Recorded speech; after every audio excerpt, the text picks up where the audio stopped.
What's up, everybody? Welcome back to another video. In today's video, we have some more Detroit Lions news. Again, with the franchise tag. The Lions decided not to use the franchise tag, not only on Kenny Golladay, but also on Romeo Okwara. So let's get it started. I got to shout out DoseOfDion, man, because it was actually the first time I went live on YouTube. And, guys don't know, DoseOfDion, he put out a lot of good content for the Detroit Lions.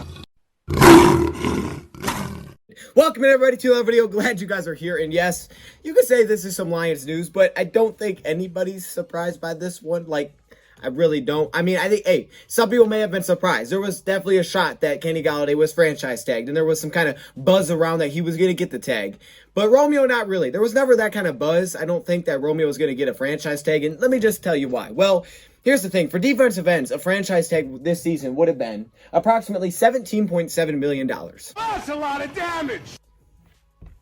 $17.7 million. That wasn't going to happen. The Lions, come on, man. They weren't going to spend $17.7 million for one season. To the no. For Romeo Okwara. And I love me some Romeo Okwara, but that wasn't something that we were really expecting. So that's not, really a big shocker to any of us. He didn't get the tag. Golladay maybe a little bit more, not as much for Romeo Okwara. Also want to make this quick note that you can still try to give these guys a contract before they hit the actual free agency where everybody can start, negotiating, which is March 15th, because you get 48 hours before the actual new league starts, which is March 17th when free agency kicks off. So between now and then, those few days, you can still try to land a contract. It just seems like if it hasn't been now, then maybe it's unlikely. I know for the Packers, for example, they didn't tag Aaron Jones, but they're still trying to get a deal done there. Comp picks are really confusing. They're not really straightforward, so you don't exactly know what you're getting in return for players. But when you look at a guy like Romeo, I think there's a chance they could get a comp pick for Romeo as well, just like Golladay if they both leave, because the Lions this offseason, different from, the past regime, they could be looking at losing a lot more big pieces than necessarily signing this offseason. So the NFL could look to award them some more comp picks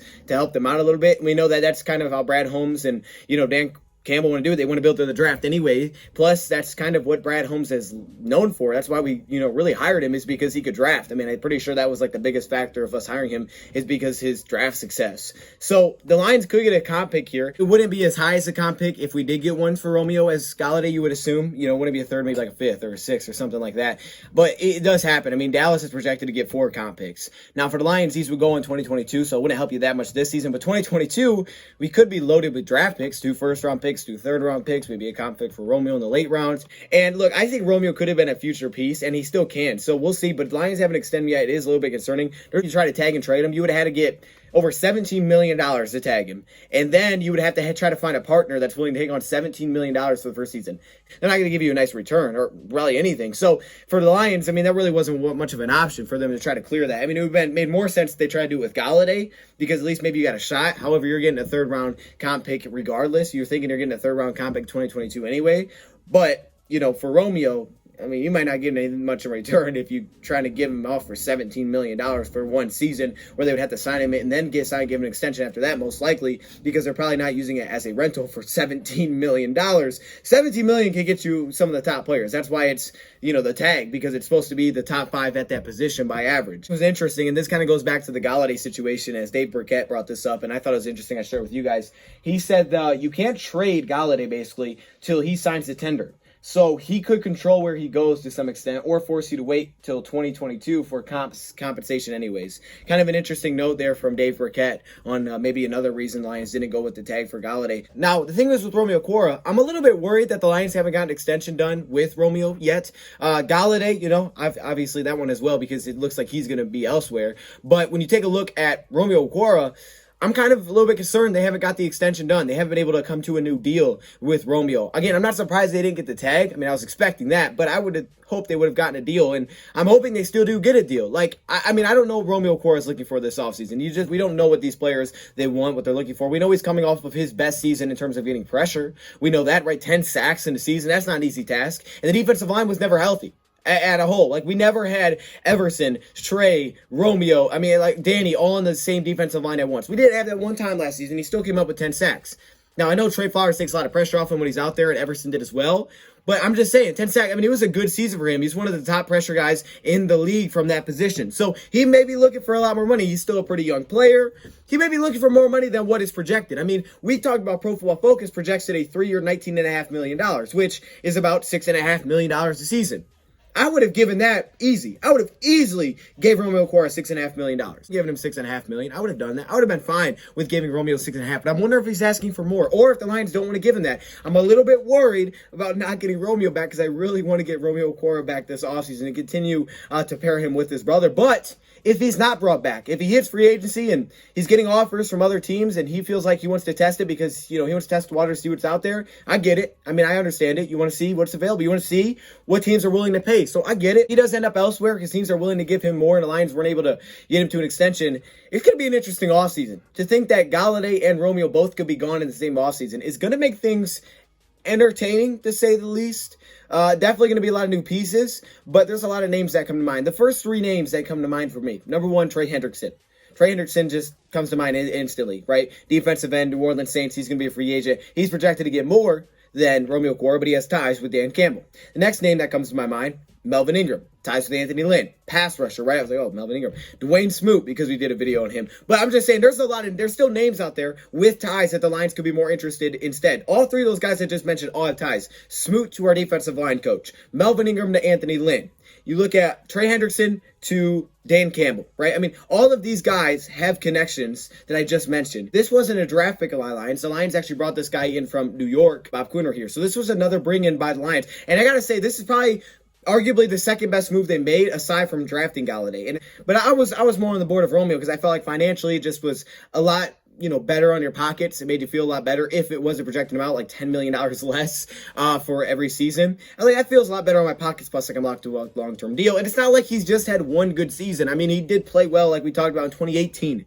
This guy had 7.5 sacks. 2019, he got to the quarterback same amount of times, just didn't get the sacks. So, I mean, he's been able to get to the quarterback. He's not the best run stopper, but he can get there. And we know Aaron Glenn was like, yeah, he's a pressure guy. You want to have those pressure guys. I would have loved to keep Romeo on this team, but no franchise tag. Again, not a big surprise there. We'll see if the Lions can get him back. This is someone that I really hope they can get back because I think it could make a lot of sense. I'm thinking that you didn't actually have to have all that money cleared to give out a franchise tag, but you would have to clear it at some point because the Saints franchise tag Marcus Williams, and they're like big time broke, so I'm not sure how they did that, but they did, so they're going to franchise tag him, but they probably have to clear that cap space pretty soon so they can make sure they get it, but they're going to do that, so I thought that was interesting. Though we'll probably run through some of the tags. By the way, Marcus Williams, that safety that a lot of people were interested in, so, and obviously the Saints made that known when they gave him what they gave him. So, I mean, there are other options out there, though. I think there's some good options out there that the Lions should target.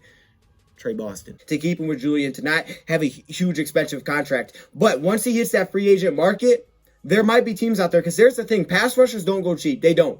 We learned that with Nick Williams last season. Pass rushers don't come cheap, right? They want money. And the hope was, well, Julian's here. Maybe he'll take less to stay here, right? We don't know what he's looking for. I have no idea what he's looking for. We just have one projection by Profile Focus that I'm basing it on. I have no idea what this dude's looking for. He might be looking for a lot more and saying, hey, I want to see what my value is. And I can't fault him for wanting to see his value.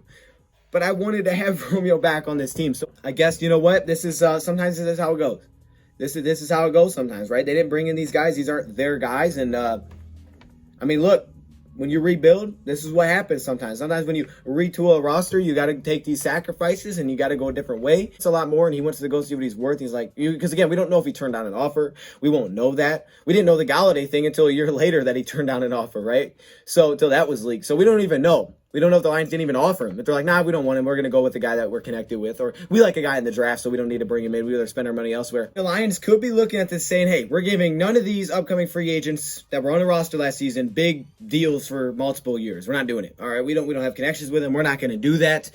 We want to save that money. We want to make sure that next offseason, the year after that, we got money to spend in free agency. We got a lot of money to spend in free agency. And then in this free agency, if there's guys out there with ties, maybe they go after that. But this could be one of those offseason where we're seeing a lot of signings that are just kind of filling out the roster. I feel like that if there are core pieces, it might just be simply guys with ties that they already know big deals. And that would make sense because that's what most people do, is that's who they sign to big deals. So we'll see though. They're both going to hit the free agent market. Romeo, I feel like he's going to get more than what PFF is projecting, and that could mean he's probably gone. There seems to be a pretty good amount of players hitting the free agent market, which honestly could potentially push a guy like Romeo's price down, but it also means Lions are going to have tons of options if they want to go a different route. So maybe it pushes his price down in free agency. That's always something to look out for. And maybe, he hits free agency in the open market, and maybe it doesn't come back and it's giving him huge offers, and, maybe the Lions can snag him up once again there. I wouldn't bank on that. I have a feeling it's going to be the opposite. So in this time period, if you want to get done with Romeo, you got to make it happen soon. But it just seems like if it's taking this long, it's probably unlikely it will happen. Teams in the NFL right now, they just don't have the money to tag players. So unless you're the Saints, who for some reason have money even though they don't have money. I don't know how the Saints are doing what they're doing. Saints are just playing a different game. I don't know what the heck the Saints are doing. I'm kind of feeling like Galladay's not going to be back. Could be. Kind of feeling he won't be. But Romeo's really concerning me because I think when he hits that free agent market, he's going to get more than that 6.5. Because even when PFF projected $6.5 million a year, I thought that was low. I'm like, really? 6.5 million? That's a steal. I would definitely do that. But he could be looking for like 8, 9. I know it's tough because it's a tough offseason, but I think teams are going to be willing to pay him more than that because, guys, like I said, pressure guys are valuable. I mean, people pay a lot of money for a guy that can get after a quarterback. And Romeo's shown basically 2 years now that he can do it, but last season he broke out. And he really showed he could do it. He's still young enough that it makes sense to give him a multi-year deal. I'm just hoping that because Julian's here, he takes less. He's like, I want to stay in Detroit. I want to work with you, Dan. Please. But not a surprise he didn't get the franchise tag. Let me know your thoughts in the comments below. Do you think Romeo will be back? Thank you, Pride, for watching, and I'm out.